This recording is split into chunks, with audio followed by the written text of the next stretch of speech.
एक जंगल में एक हिरन घास खाने के बाद इधर उधर कूद रहा था। वो बड़ा सिर फिरा था। कभी पूरब में दौड़ता, कभी पश्चिम में, कभी उत्तर में जाता और कभी दक्षिण में छलांग लगाता चला जाता। उसे एक खरगोश ने देखा और समझाया। हिरण भैया, जरा संभल कर कूदो।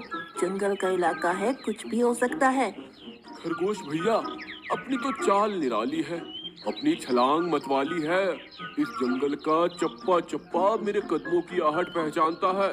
तुम समझे कि नहीं समझे? मुझे लगता है तुम ज्यादा ही समझदार हो। तुम्हें अब समझाना मेरी ना समझी होगी। इतना कहकर खरगोश वहां से खिसक गया और हिरण महाराज की उछल कूद जारी ही रही। वो एक बार जोर से दौड़ा और दौड़ता ही चला गया। अचानक सामने पत्तियों के ढेर के पीछे एक गड्ढा आ गया। वो रुकते रुकते फिसल गया और गड्ढे में गिर गया। गड्ढा बड़ा था, इसलिए हिरण ज्यादा डर गया। वो बाहर आने के लिए कूदने लगा, लेकिन आ नहीं पाया। उसके बाद उसने मदद के लिए गुहार लगाना शुरू कर दिया। बचाओ, बचाओ, मैं गड्ढे में गिर गया हूँ, निकल नहीं पा रहा हूँ। निकाल लो भाई, इस गरीब की पुकार सुन लो। उस गड्ढे से कुछ दूरी पर एक बंदर आ रहा था। उसके कानों में आवाज पड़ी तो वो चारों तरफ देखने लगा। उसकी समझ में नहीं आ रहा था कि आवाज आ कहां से रही है। चारों तरफ तो कोई दिखाई नहीं दे रहा, फिर ये आवाज कहाँ से आ रही है? कहीं कोई भूत तो नहीं? अरे मैं भूत नहीं हूँ, मुझे बचा लो, बड़ा उपकार होगा। अरे भाई, तुम दिखाई क्यों नहीं पड़ रहे हो? क्या आकाशवाणी से बोल रहे हो? अरे मैं गड्ढे के अंदर हूँ, तुम्हें कैसे दिखाई दूंगा?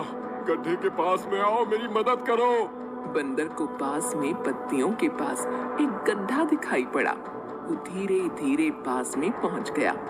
अंदर देखा तो हिरन महाराज मदद की विनती कर रहे थे। अरे हिरन भाई, तुम गड्ढे के अंदर कैसे पहुंच गए? भैया, नासमझी के कारण बहुत बड़ा धोखा खा गया। अब तो मैं अंदर हूँ, सही ढंग से बता नहीं सकता। खरगोश ने समझाया था, मैं नहीं समझ पाया था और गोता खा गया। मैं तो तुम्हें निकाल नहीं पाऊंगा। अगर कोशिश करूंगा तो खुद ही गिर जाऊंगा। अब तो तुम्हें हिम्मत दिखानी होगी, ऊंची छलांग लगानी होगी। बहुत सारे जानवर वहां इकट्ठा हो गए। हर कोई नई नई तरकीब सोच रहा था। खरगोश ने एक तरीका निकाला। हिरण भाई, हम लोग तो तुम्हें निकाल नहीं पाएंगे। कुछ देर बाद यहाँ से चले जाएंगे। इसके बाद एक भयानक बब्बर शेर आने वाला है। सुना है बड़ा खूंखार और भूखा है। यदि उसने तुम्हें देख लिया तो समझ लो, सीधे ऊपर का टिकट कट जाएगा। खरगोश की बात सुनकर हिरन डर गया। प्राण के भय से उसके अंदर न जाने कहां से बड़ी ताकत आई। उसने सांस खींचकर एक ऊंची छलांग लगाई और गड्ढे से बाहर आ गया। बाहर आकर वो अपने पराक्रम पर इतराने लगा। ये पैंतरा मेरा पुराना है, कभी कभी आजमाता हूँ और लंबी छलांग लगाता हूँ। वो सबके सामने अपनी बड़ाई हाँक रहा था। उसी समय सियार ने प्रश्न किया। अरे हिरन भाई, तुम्हारी नजर तो बड़ी तेज है। इतना बड़ा गड्ढा तुम्हें दिखाई नहीं दिया?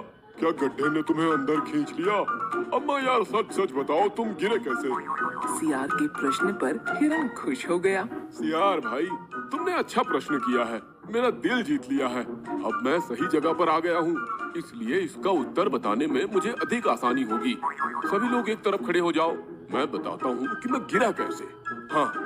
हिरन पीछे आया और जोर से दौड़ते हुए उसी गड्ढे में कूद गया। इसी तरह मैं गड्ढे में गिर गया था। उसकी इस हरकत से सभी हैरान रह गए। अरे भोंदू, तुमने ये क्या कर दिया?